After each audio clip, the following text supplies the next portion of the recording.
All right, so I don't know who else is going to join us, but we're going to record this so that anybody who's not able to be on here with us right now can look at it later at their own pace. And basically tonight, I just want to kind of go over a few things with the Small Catechism as far as introducing it and kind of laying a plan for what we're going to do over the next few weeks.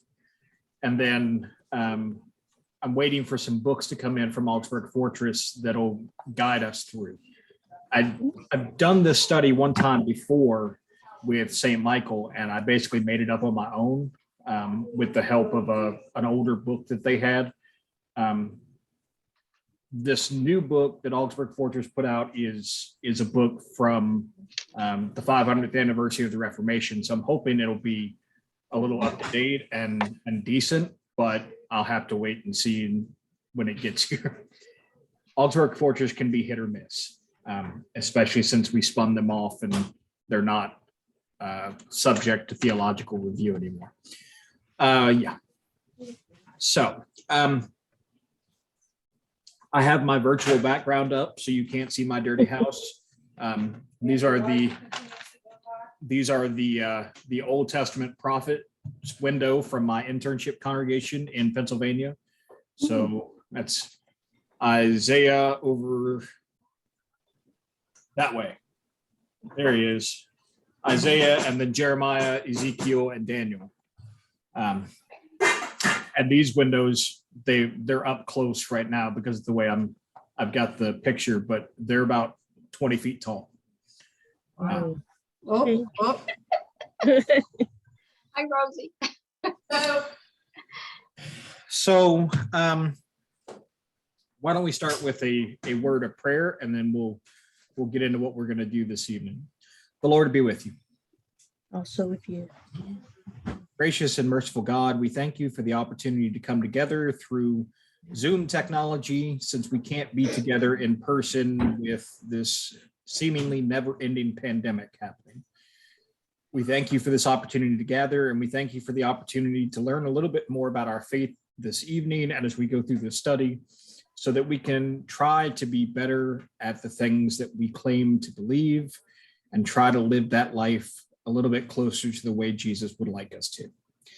We thank you for the words that you've given us through our brother Luther and through all the people who have read him since he wrote this 500 years ago.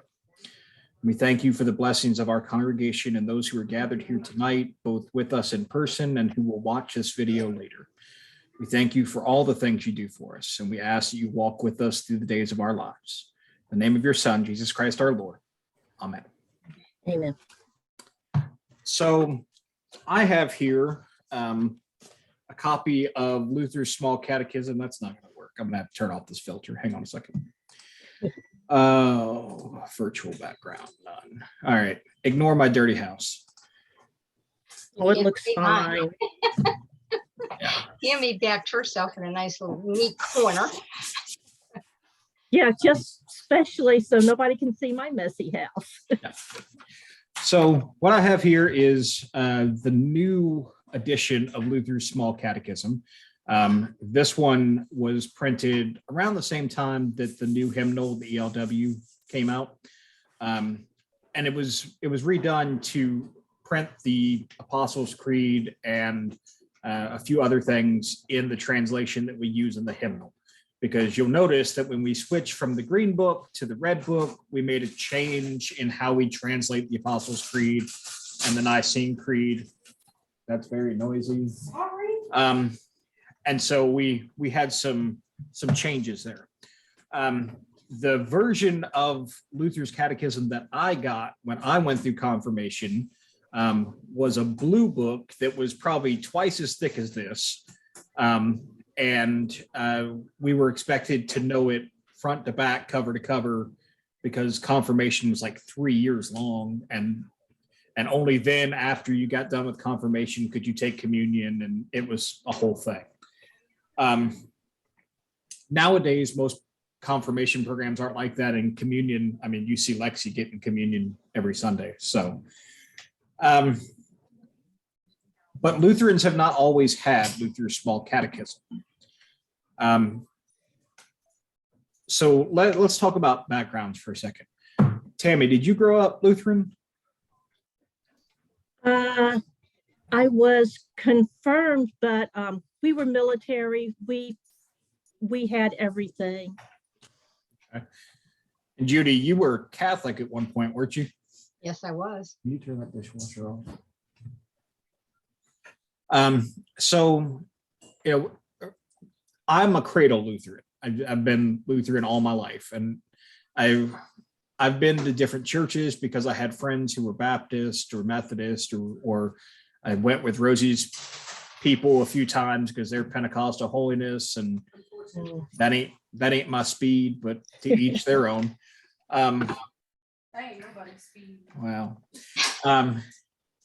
So everybody's a little different, but because I was cradle Lutheran, I got brought up knowing about Luther and knowing about the small catechism and stuff like that, and got a small catechism long before I even started confirmation. And it was a really cool thing for me because there's evening and morning prayers in the back of it, and I would use those to kind of do devotional stuff, because when you're 10, it's hard to come up with a cogent prayer that you think makes sense to God. It's really nice if it's something printed out for you that you can say. But not everybody has that experience, right? We've got a variety of backgrounds in our congregation.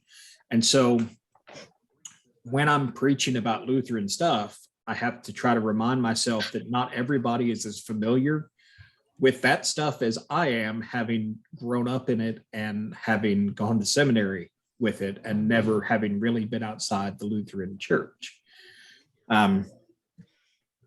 So Luther's catechism. You remember that the Reformation started in 1517, right? Mhm. Okay, do you remember how it started? With the thesis. Yeah. So the 95 Theses, Luther was a professor at a college in Wittenberg, and he had been teaching a class on Romans and was a little frustrated by Paul because the things that he heard Paul say did not seem to jive very well with the things that he had been taught in his church life and in his theological studies. This is a man who annoyed his confessing priests so much that he was told not to come back for several days, because he would go at all hours of the day and night and want to do confession because he had remembered some sin from 30 years ago that he hadn't yet confessed. And so his confessing priest was, like, you need to take a break. You're getting out of hand. So Luther starts the Reformation mainly by accident. He's not looking to start a riot or anything like that. He is looking to have basically an academic discussion, which is why he posts the 95 Theses the way he does. He posts them at the Cathedral Church, which is on the campus of the university, and it's meant to be a disputation where they can talk about it and try to come to a theological understanding, right? Does that make sense? Right. Okay. That's not what happens, though, because basically some of the stuff he says in there kind of takes aim at some very big money-making stuff for the Catholic Church. Stuff like, indulgences where you could pay to work your way out of a sin, which was helping to fund St. Peter's Basilica in Rome. Things like that. And Luther is saying, this stuff does not seem to jive with what Paul is saying or what Scripture is saying. And so we have a disconnect. And that upset some of the higher ups, including the Pope. Had Luther been a little less pigheaded, he probably could have had his views heard, and we'd all still be Catholic. But he was loud, and he kind of set off a movement where there were a whole lot of loud people who all had something to say. Judy, you had a question, or you look confused at me? Well, no, I've heard, I know that you know a lot about the history and everything, and I had heard that at one time, around Luther's time, that people that had farms and everything had to pay the church so much. Yeah. And yeah, The church was in bed with the state to a degree that they were completely intertwined. So the church was state supported. Your taxes went to support the church and pay priests and everything else, which is why for the longest time the government could get away with not doing social welfare stuff, because it was the church's responsibility. That's what the tax dollars went to. So the church handled that. Unfortunately, in our country, we still expect that, although we've never paid tax dollars to the church here, at least not under the American system. We did under British colonialism.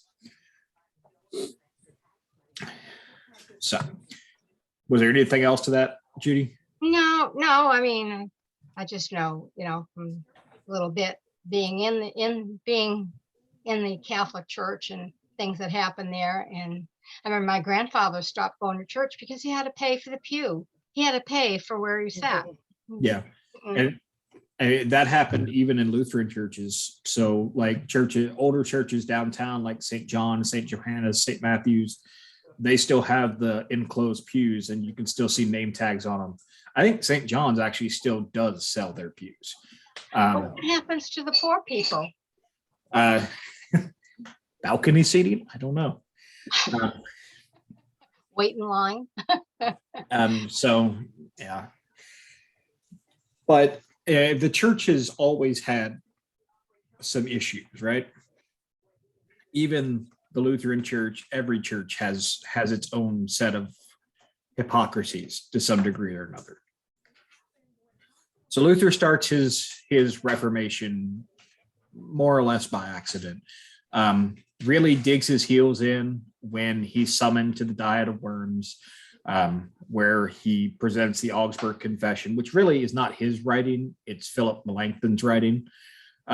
But Luther supported the ideas. And then, of course, the Catholic Church offered a rebuttal, to which Melanchthon then hurriedly, like in record time, wrote the Apology of the Augsburg Confession, which doesn't apologize, but does say the Catholics are wrong. And it just kind of snowballed, right? Luther's under a death sentence. Everybody's looking for him. He's hiding out in a castle in Wittenberg under the protection of a prince who may or may not stick around. It's a rough time. Once things start to calm down, Luther's able to kind of get his head around what has happened, because it's obvious the church isn't going to reform at this point. They've made that very clear. So churches that want to are beginning to break off and start to do their own thing. And there's a lot of different movements out there. There's people who follow Luther. There are people who think Luther hasn't gone far enough and are out there smashing stained glass windows and statues because they think no graven images, no anything. We should be austere and everything. Burn all the music and none of this. Luther had to come back to Wittenberg to stop them from pillaging the cathedral church there, because they were going to take down all the statues and stuff. And then you have people like John Calvin, who has his own way of thinking about it. Zwingli is the same way. You have the church in England, where initially Henry VIII was named a defender of the faith because he condemned Martin Luther for what he had done, and then ended up breaking off from the Catholic Church himself because he wanted to get a divorce. Sorry about that. Your phone.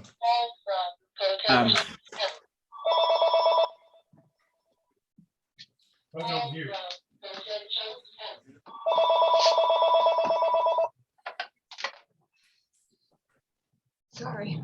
That's all right. And so there's all kinds of things happening, and if we look at the bigger historical picture, this is a time of really rapid change. Okay, this is, the Enlightenment is going to be coming very soon. And on top of that, you've just had Christopher Columbus go discover the New World, although how you discover a place where somebody's already living, I don't know.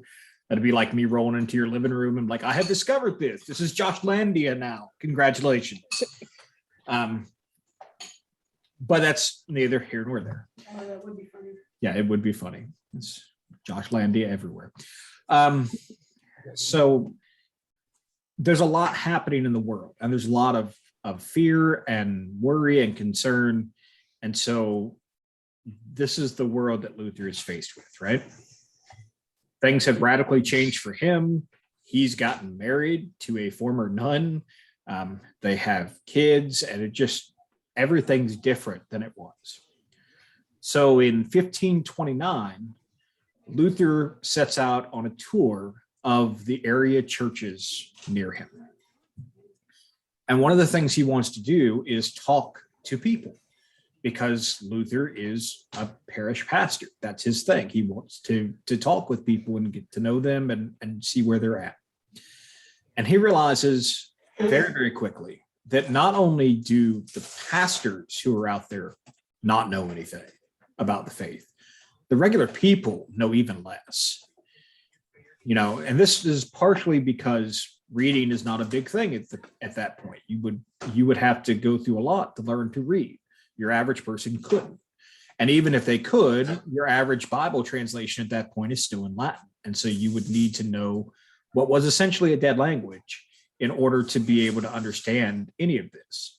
You relied on your pastor to be able to interpret this, but some of them didn't always know what they were talking about or know how to translate it or have the best educational background. Sometimes they just happen to be walking along and somebody was like, hey, do you love Jesus? Do you want to give us communion? And that was that. So Luther sits down to write two things. First, he writes the Large Catechism, which is a handbook for pastors. The Large Catechism basically takes everything that eventually ends up in the Small Catechism, but explains it ad nauseum.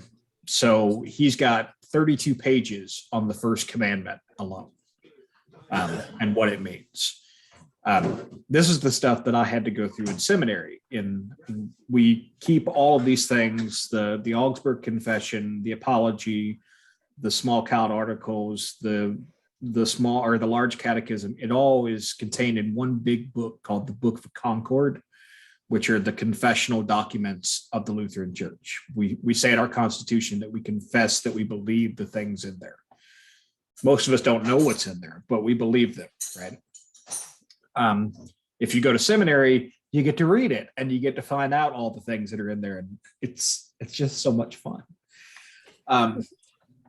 Nothing like reading theology from people who have been dead 500 years. So he writes the Large Catechism first, and then he decides to write the Small Catechism for ordinary people. And just to give you an idea of how Luther was, I'm going to read you just a bit of his introduction to the Small Catechism of 1529. Grace, mercy, and peace in Jesus Christ our Lord. The deplorable, wretched deprivation that I recently encountered while I was a visitor has constrained and compelled me to prepare this catechism or Christian instruction in such a brief, plain, and simple version. Dear God, what misery I beheld. The ordinary person, especially in the villages, knows absolutely nothing about the Christian faith, and unfortunately, many pastors are completely unskilled and incompetent teachers. Yet supposedly they all bear the name Christian, are baptized and receive the Holy Sacrament, even though they do not know the Lord's Prayer, the Creed, or the Ten Commandments. As a result, they live like simple cattle or irrational pigs, and despite the fact that the gospel has returned, have mastered the fine art of misusing all their freedom. Oh, you bishops, how are you going to answer to Christ now that you have so shamefully neglected the people and have not exercised your office for even a single second? May you escape punishment for this? You forbid the cup to the laity in the Lord's Supper and insist on observance of your human laws, while never even bothering to ask whether the people know the Lord's Prayer, the Creed, the 10 Commandments, or a single section of God's Word. Shame on you forever. And then it goes on for 4 more pages. Luther he really was passionate about the things that he wrote, and probably could have very much benefited from an editor who would have tamed some of his. There is a website you can go on, lutherinsultgenerator.com, I think it is. And you can just hit the button and it will give you random insults that Luther used throughout his writings. Because he called a lot of people a lot of names over a lot of years. So that's our heritage. Yay. So all that's to say that the biggest reason Luther writes the Catechism is because he wants to bring knowledge to people. And he wants to do it in a simple, easy to understand kind of way. You still have a reading barrier, right? But this is designed in a way where it's easy to memorize. And so once you do, you're able to convey it to your family. And that's really what Luther expects, is that the family, especially the mother and father of each family, are going to act as pastors to their own family. That they're going to instruct their children in the ways of the church and in the faith, so that when they come to church, they know what it is they're doing. We've kind of gotten into this time period where we look to the church to do all of that instruction in 1 hour on a Sunday morning. And so it's no wonder that there's such brittle faith out there among my generation and the younger generations than I am, because they didn't get a whole lot of faith formation. So it's hard to have faith if you've never really gotten a chance to form it. You're just being asked to believe in something that you don't really understand, and that's hard. So depending on how the book that they've come up with goes, it'll kind of make a difference as to how we go about this. But the way I did it last time was we went pretty slowly. We covered the 10 Commandments 2 at a time, because Luther has a lot to say about each one, and there's a lot of things in there that you can explore. And then when we did the Apostles' Creed, we did that over 3 weeks, because we did the first article, second article, third article. And then the Lord's Prayer, we did that over a couple weeks. I have notes in my catechism. And then we did 1 week on the sacrament of Holy Baptism, 1 week on the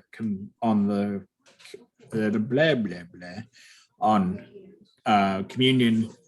And then we talked about confession and forgiveness, because even though the modern Lutheran Church does not recognize confession as a sacrament, Luther argued for it to be a sacrament. He argues for that in the Small and Large Catechism, and is pretty vocal about it. But by the time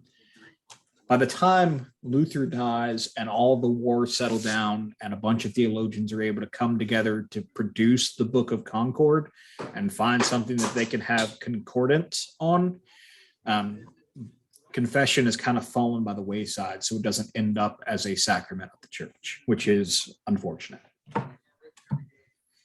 Let's see. And then we had the various prayers and the table of duties and stuff. My goal would be to try to adapt it so that we can be done with this before Lent. Because there's a couple different things we can do during Lent. And I talked to St. Michael about this Sunday, and I'll talk to Vision Team about this on Sunday, this coming Sunday. But since 2 of you are here now, and more of you will watch this, I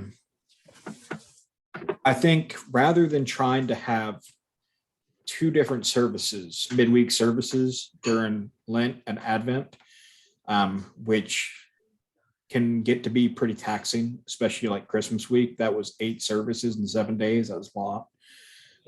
And several of them had very little time in between, which it just, from the timing, it had to be that way. It just wasn't ideal. I think instead of trying to do 2 different services at each place, what we might do is each church takes a responsibility for one season. So for instance, St. Michael would take Lent, and so they would host all the services there. If people wanted to go to St. Michael for that service, they'd be welcome to, or if they wanted to stay home and watch it on YouTube, that would be fine too. And I found a way during Advent to make it interactive, where basically, during the YouTube video, if you're watching it live, we take a break and we have Zoom come up and you can get in and talk like we're talking now to people both online and who are at church, and you're able to be a part of the service. I never figured it out. We can work on it.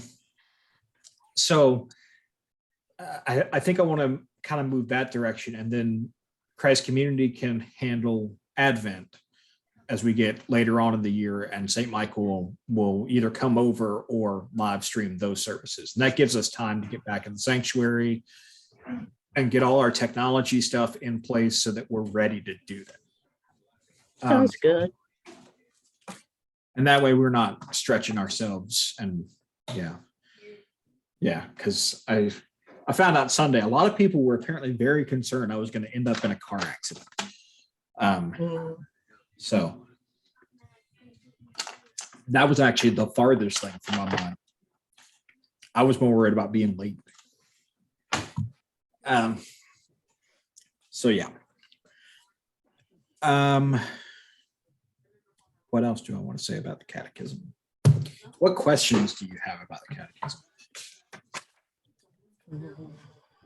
Or anything that I've said to this point? Of course, I went to Sunday school as a child, and we had catechism.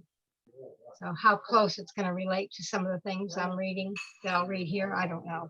Yeah, I mean, the catechism of the Catholic Church is a little bit, well, it's a lot bigger than Luther's small catechism.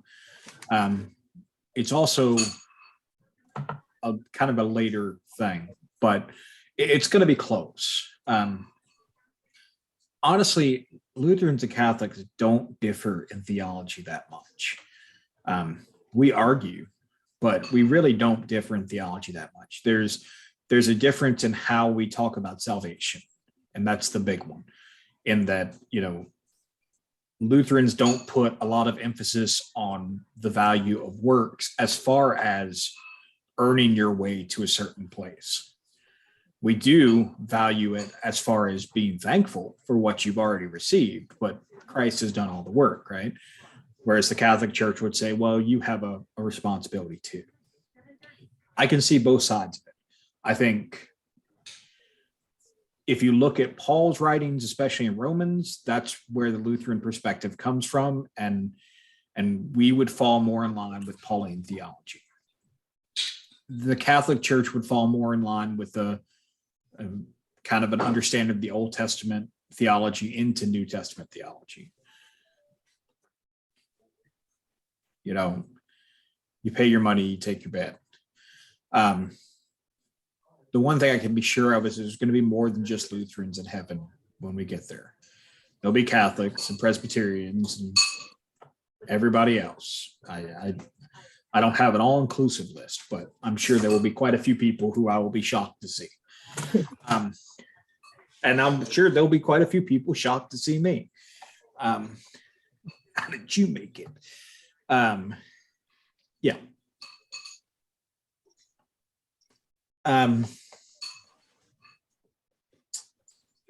we actually have had conversations with the Catholic Church in the last 20 years. It's one of the reasons the Lutheran Church Missouri Synod and the Wisconsin Evangelical Lutheran Synod won't engage in talks with us about really anything at this point, because we signed a document with the Catholic Church probably 10 years ago called the Joint Declaration on the Doctrine of the Way, which basically said that we recognize we have differences in language, but that we don't ultimately disagree on the final outcome of salvation. And so our Lutheran brothers and sisters got very offended at that, because they would say, we definitely disagree, and it is not the same thing. And they stopped talking to us. It's not the first time. If you look back at when they were making the Green Book, if you look in the front cover of the Green Book, I had one over here. It says the Inter-Lutheran Council on Worship, and it lists the Lutheran Church Missouri Synod there, because they helped create the book. And then at the last minute, they pulled out because they got angry over a Eucharistic prayer, and then ended up printing the exact same book from their publishing house under a different name, Lutheran Worship, different color cover, blue instead of green. Same font, same everything, same layout, same chapter, everything. They just removed the one prayer they didn't like. So when you start getting along better with other denominations than you do with people who claim to be part of the same family of denominations. Yeah, my son goes to a Wisconsin Synod Lutheran Church. Yeah. They're very strict. Yeah. They don't let women become ordained or even do a whole lot as far as like teaching in the church and stuff like that, because they are very adamant about the stuff in 2 Timothy, and they would not have liked my report that I did on that when I was in Gospels at all, because anyway.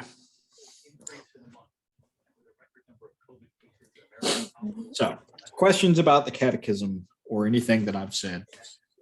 Yeah, I've got a question. Are we going to go over why the Catholics have different books in the Bible than we do? So we can talk about that. It's not strictly speaking catechism stuff, but the biggest reason is because when Luther started the Reformation, he took issue with some of the books that have been canonized. We still have those books. They're just separated out into something called the Apocrypha. And so the Lutheran understanding of the Apocrypha is that they are inspired works, or works that are inspired by God, but they are not of the same inspirational level as those that are currently in the canon. Okay, so we won't catch into flames if we read it. No. And we do sometimes use some of the apocryphal books. We studied a few of them in seminary, like Baruch and a few others. We do sometimes use them, but it's very uncommon because there's so much else. And there's other odd differences. Like if you look at a traditional Hebrew Bible, which we would understand to be just the Old Testament, they would say we're crazy. It's in a completely different order than what we are used to, because they group things differently. So they have the writings and the history and the prophets, something like that. I used to know, because the acronym for it is Tanakh. It doesn't matter. I can't remember the Hebrew for it. But it's an acronym of the 3 parts. So, there's a difference there. As far as the Apocrypha goes, there's nothing wrong with those books. Luther almost stripped the book of James out. because he called James a straw epistle, because he didn't like the fact that it said faith without works is dead. And so he thought it should come out, but luckily people like Philip Melanchthon convinced him to keep it in.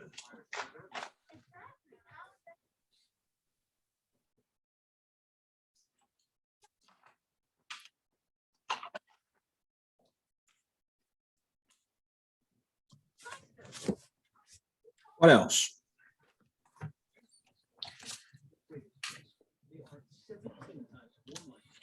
Trying to think if there's anything else I want to say.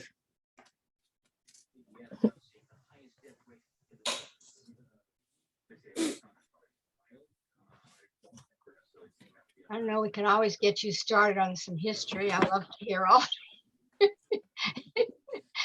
your history. Yeah, I could go on for a while on that. A long while. Just ask my wife. Well, but to me, that's what helps you understand things that were going on then and why things were said and done that way. If you don't understand what was happening then, how are you going to understand what they're trying to tell you? Yeah.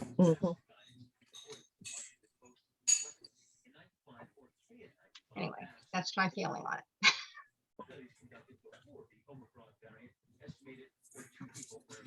All right. Yeah, I think I got through everything I wanted to talk about. Did I ever address with y'all why the translation changed between the Green Book and the Red Book? No. Okay. So you'll notice that we don't say things like in the Apostles' Creed, we used to say he descended into hell on the third day he rose again, and suddenly we stopped saying that. We said he descended to the dead. And you also notice some changes in the Nicene Creed as well. And the Athanasian Creed just disappeared completely, although I resurrect it every year at Trinity Sunday. The reason that it changed was because we got a better understanding of the Greek that was involved, which is why we ended up with a new version of the Catechism to reflect that better translation. Because, like, for instance, the word that they use that used to be translated as hell, if you go back and look at the actual Greek, it doesn't say like place of suffering after you die. It just says place of the dead. So it essentially means Jesus was dead. And I know we have that theological lens where we want to see Jesus descend to hell and conquer the devil and then come back up and everything. But that technically doesn't happen until later. It hasn't happened yet. Jesus conquered death, but the conquering of Satan will come. We're not there yet. So yeah, they changed the translation to make it more in line with what we should have been confessing to begin with. And you'll see as we go through, there's a number of places where it's like that. So the order of the commandments may be a little bit different than, because Luther had a slightly different ordering of the commandments than what the Catholic ordering of the commandments are. Which is why he didn't have an issue with graven images, because he understood that section differently.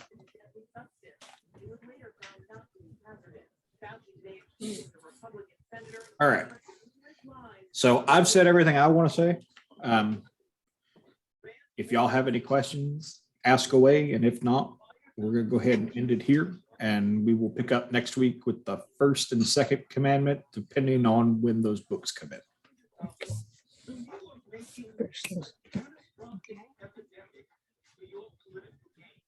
Sounds good to me. All right. I'm good for right now.